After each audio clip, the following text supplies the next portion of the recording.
Hello to all of our YouTube subscribers and those who watch our videos. We really appreciate you guys. Let me first apologize for a lack of content lately. Haven't posted anything up as far as videos and really wanted to. Several things that I wish I would have taken videos of. And then several times I just didn't have time. And so for that, I apologize. I don't want to lose any of you guys. And so I wanted to make a video, a very quick, short video, more of a teaser than anything you might say. On this truck, very quickly, this is a 2010 King Ranch that I bought out of Texas, I guess probably a little over a year ago. And it's a 6.4 diesel truck. And it ran great. Everything was going fine. And where the problems that caused this video began was this past summer, in the month of June. This is the month of January. So this past June, we went on a camping trip and pulling our camper. And I normally pulled it with my 6.0 diesel flatbed.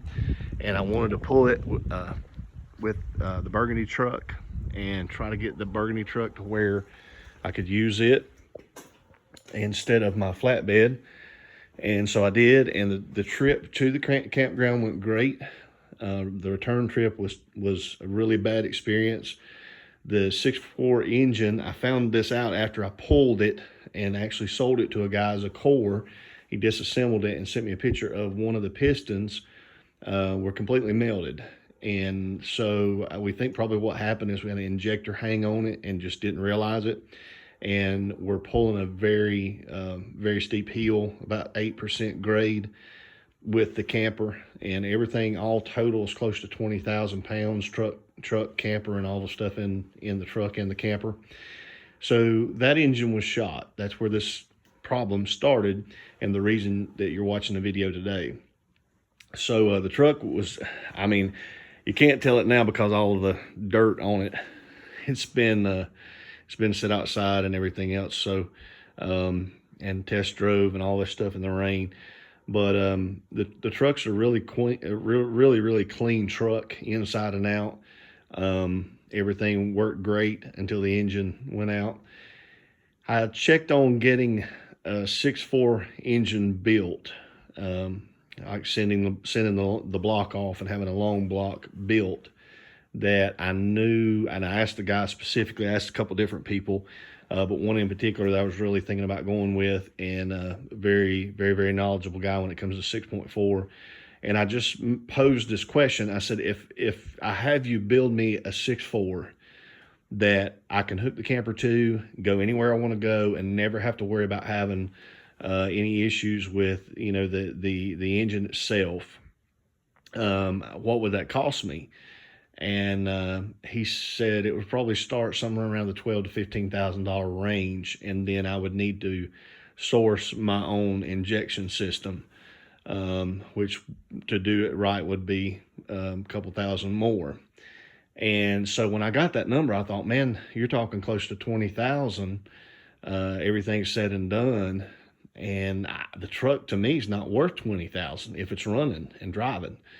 So I couldn't go that route, but I wanted to keep the truck. And so this is what I did.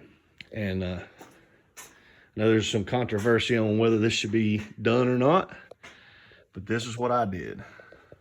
The truck now has a compound turbo, 24 valve Cummins, and you'll forgive the looks of the engine. My approach on this was to get it in, get all the mechanical stuff done, every leak fixed, every problem, issue, whatever, and then I will disassemble what I need to in the truck, move the wiring out of the way, and beautify everything, make it pretty, get it all painted after the fact. So it's a compound turbo. You're probably not going to be able to see it, but just a few quick specs. I'm trying to see if I can get somewhere where you can see it. You're not going to be able to see it, I don't think. Maybe from this angle. No, you're not going to be able to see it. Well, maybe. Just a little bit. I need to get a flashlight. We'll do a better video a little bit later on. But anyway, right there is the other turbo. So what it is, again, I'll do a better video and get you some better lighting. And so what it is, this is a S369 SXE Borg Warner, brand new turbocharger.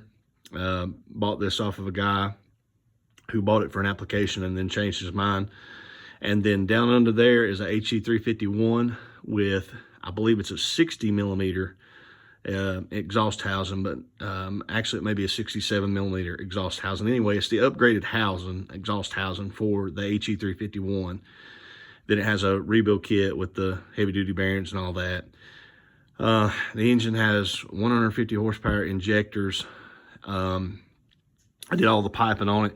What I'm gonna do with the piping, once I get everything fitting and working to where it's all sealed up and everything's working right, I'll either pull these back out and then make the decision to grind all the wells down and smooth everything up, or I may pull them out and use them as a pattern and build new pipes. But I won't get too much into the details on what all it took to get this in there. Not hugely satisfied with the upper radiator hose setup. I've seen some better options I'm gonna try to look into, but we may change that. But anyway, right now the truck is not, it's not in running condition. I'm on the last leg. I have had it run, it runs great. I had to pull, I remote mounted the Cummins ECM up here, and that's why you see this right here. I had to pull it and send it to a guy to see if he could reprogram it.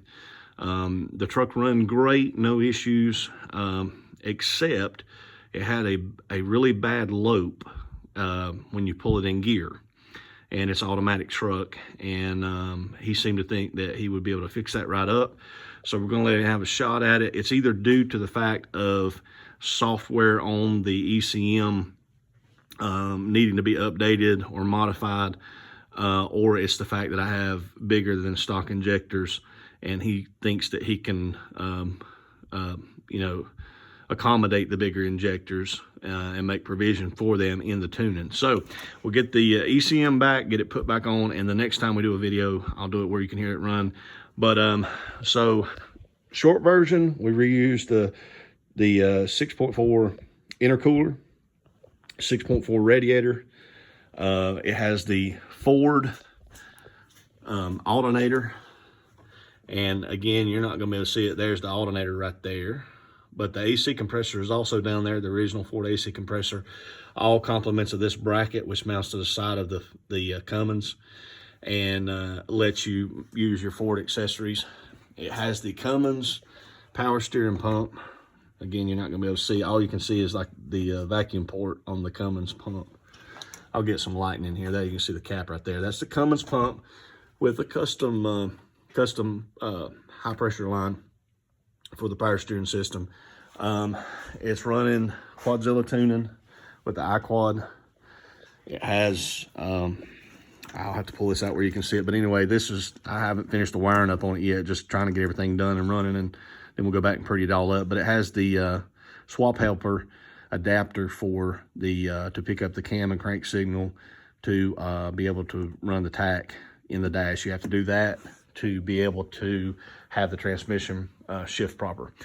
We've already got transmission tunes that have made that transmission shift great from a guy, and I can give you reference to all that. We'll do the next video. If anybody has questions, I'll be glad to tell you who I dealt with. Don't mind this. It's just a quick fix for the Quadzilla till I get a chance to make a bracket. But that's the long and short of it. And I will say this quickly. I'll probably mention it again in the next video.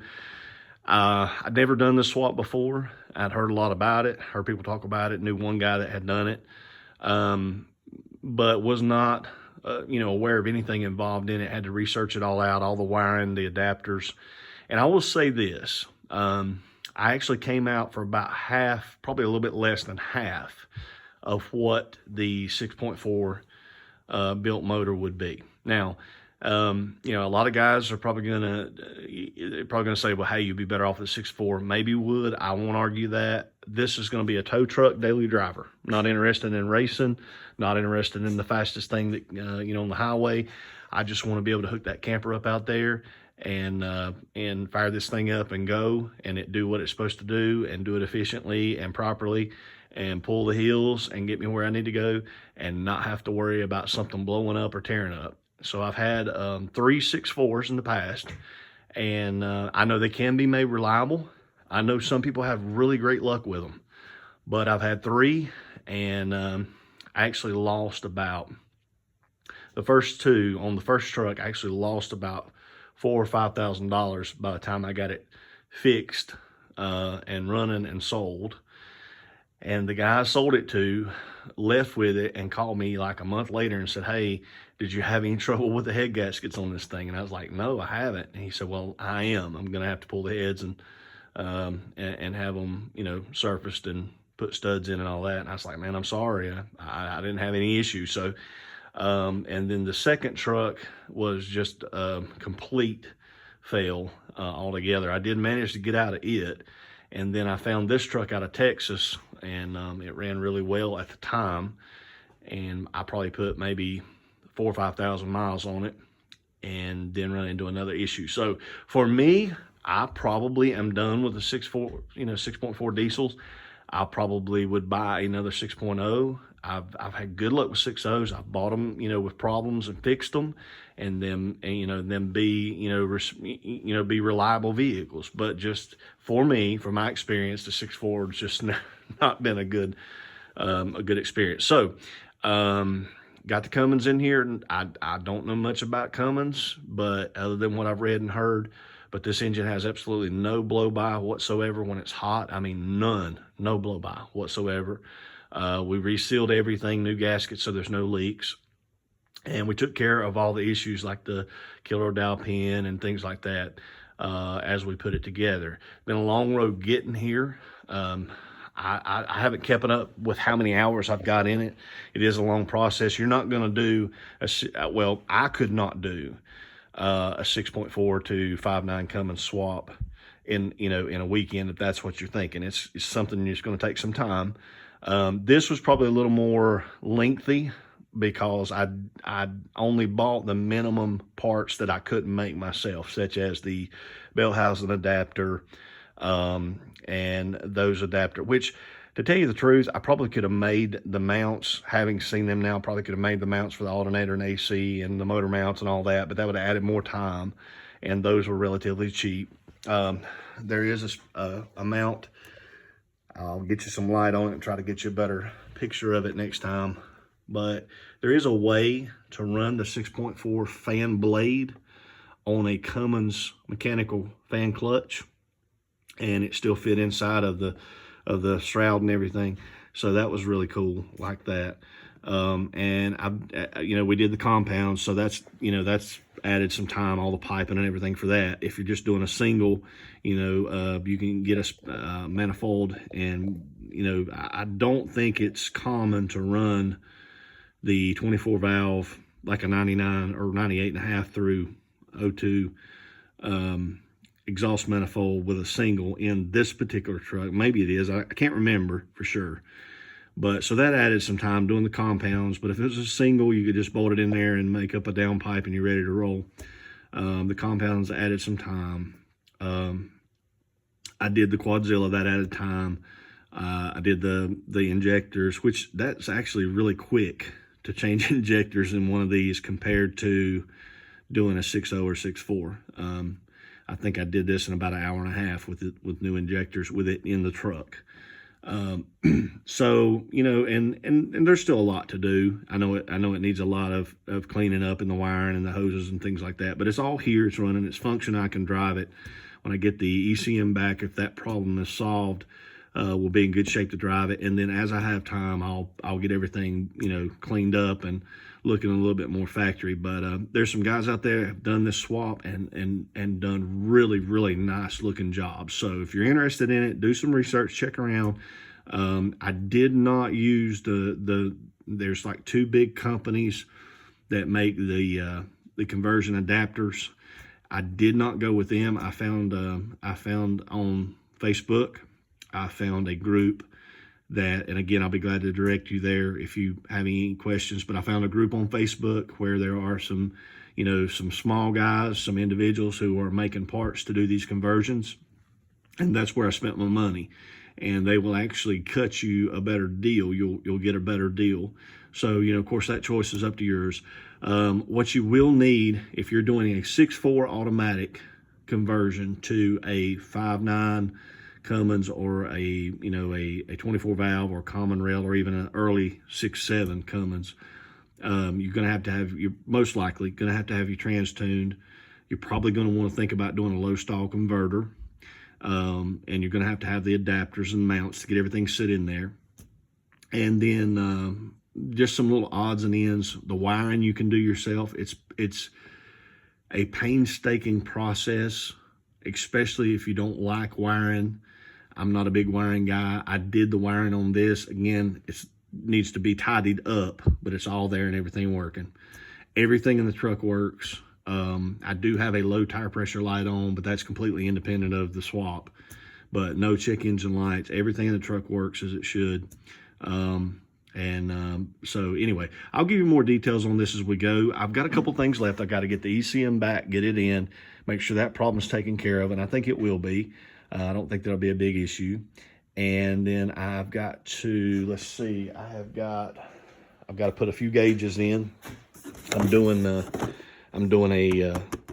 boost gauge for the, I guess you'd say the intermediate boost between the two turbos on the compound. That way I know how much boost my HE351 is doing before it gets to the 369. And then I have a manifold boost that is being read for the total boost.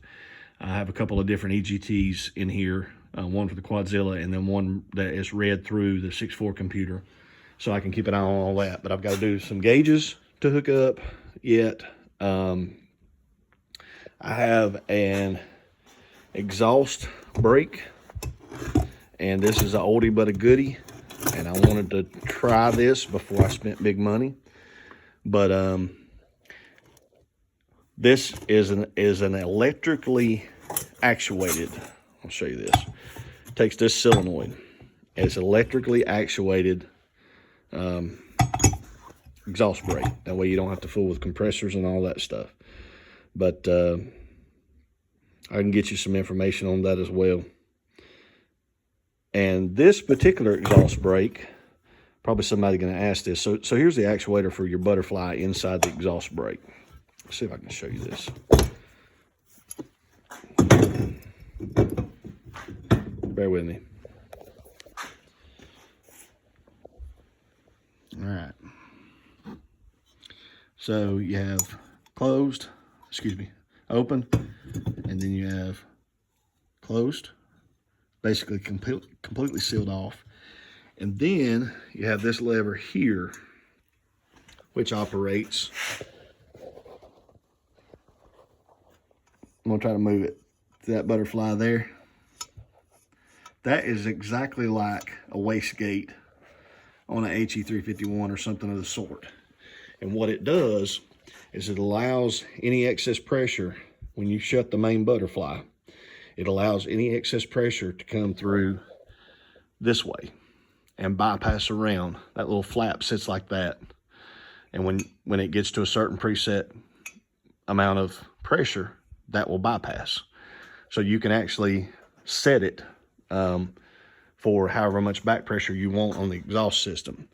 Now this particular one, this is the actuator, which looks amazingly like a turbo wastegate actuator, but this one is bad. There's something wrong with the bladder inside here, and so I'm either going to try to fix this, or I may make a mechanical gate for this with a spring pressure, adjustable spring pressure, so you can set the back pressure. But it came with a control box. It has the switch to, actually that is the switch for the fuel pedal. So what that does is like a micro switch that just, as soon as you give it fuel and it releases that switch, it will disarm the system. So I have the controller, that switch. We have the switch that arms the system here. And this is the name. US gear, and I think this thing's called a decelerator. I think I can get you some more information on that, but anyway, this came off of a 8.3 Cummins out of a like a big tour bus, and so we're gonna put this on this truck. It's 3.5 inch, and that's the exhaust size I'm running on the truck. It's 3.5 inch. So I've got to do the exhaust brake, and let's see, what else do I have to do? Some little odds and ends, nothing that amounts to a whole lot. I think that might be about it. Gauges, exhaust brake, and tidy everything up, get it washed and cleaned up. But anyway, you get the idea. And another thing too is for the guys that are worried, I was really worried about doing a 5.9 24 valve non-common rail, or a 12 valve, because my this is a daily driver. My wife will drive this truck, and we'll tow the camper, but she'll drive this truck daily. And I wanted something where we live, it gets really cold. Next week they're calling for potentially 0 degrees a morning or two, and then single digits and teens thereabout for a couple of weeks. So I wanted to be sure it would crank, and this thing cranks great without grid heaters down to about freezing, somewhere thereabout. And you know, it might have a little bit of haze or something, or it might have a little bit of a stumble when you crank it, but it'll crank, and it's not having to grind the starter like you see on a lot of YouTube videos. It's not anything like that. You know, you just spin it over, and you know, it may have a little bit of a hiccup, but it'll crank, and it may have a little haze till it warms up. But I went ahead and made provision for the grid heater, and the way I did mine, for the time being at least, I put it on a manual button. That right there is a solenoid for it. We'll get into this more later. I may do individual videos on each part at some point, but that solenoid is hooked up to the grid heaters, 200 or maybe a 250 amp, I think, heavy duty solenoid that is hooked to the grid heater system, and then it just activates with a manual switch inside the truck. And so what I've done on the really cold, below freezing times that I cranked it, is I would just hold that, you know, button down, count to 10 by, you know, 1 1000, 2 1000, 3 1000, count to 10, something like that, or maybe 8 or maybe 12, depending on the temperature, and spin it over, and man, it fires right up. So that's a good way to do it, a good simple way to do it. I have found out since there's actually some wires in the original Cummins harness that the ECM on the Cummins engine, this particular engine, can activate and control the grid heaters. So in order to use that, I would need a second solenoid, because there's 2 wires and 2 grid heaters. This system here is just both grids are hooked into one solenoid. So when you hit the switch, it fires on both. But originally it had two different grid heaters here. And it still has 2, but they're just wired together. But originally it would have worked them separately, like one would be on 5 seconds and off, and then the other one would be on for the other 5 seconds, and then they switch back and forth or something like that. So I found out there's 2 wires in the original Cummins harness that will activate the grid heaters. So I am going to probably add a second solenoid at some point, probably move them up and mount them up here somewhere, and put 2 solenoids and wire it into the Cummins ECM. And when it gets down to about 50 or 55 degrees or below, the ECM will then control the grid heaters. And so I won't even have to worry about the switch. But so that gets us to there. The Quadzilla is on an iPad mini inside. I also have an SCT live wire that I had on the truck before the engine went bad, and it's up here.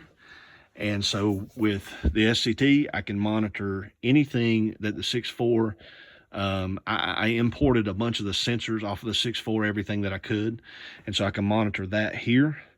And then I have the iPad mini down there, and the Quadzilla will monitor everything that the Quadzilla monitors.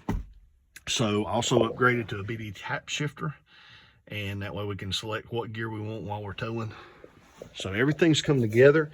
And hopefully next time you see it, this thing will be cleaned up, and we'll be able to do a nice running video and maybe take you on a drive or something like that. But just as a short tease video, Maybe this will get you guys interested. If you have any questions, please ask.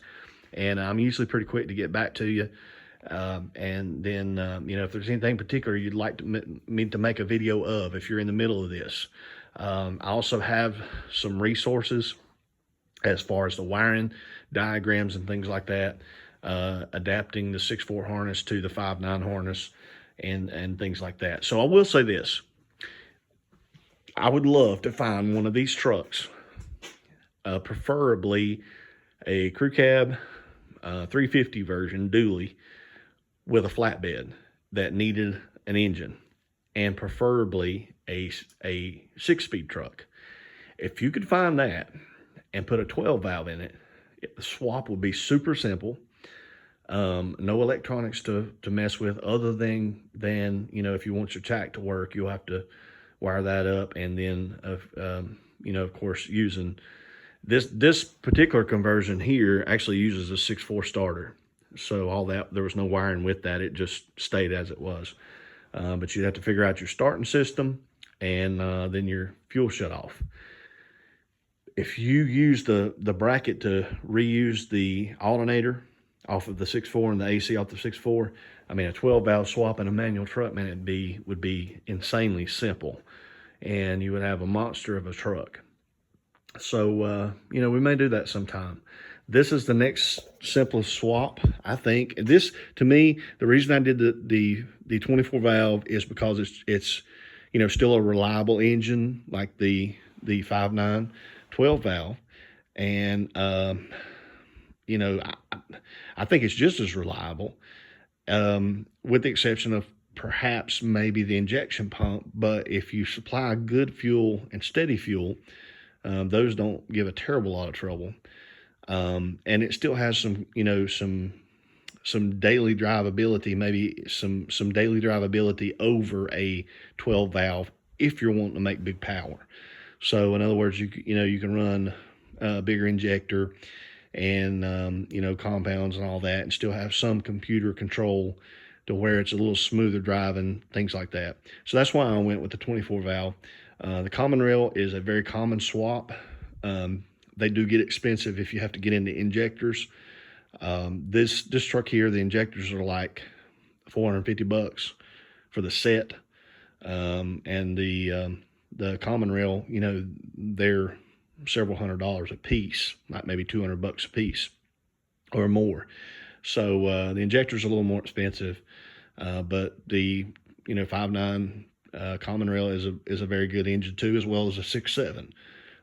So anyway, that was the reason I chose this. It was the cheapest route I could go to still have what I would consider to be a really strong truck that would be smooth and easy to crank and drive for my wife, for anybody.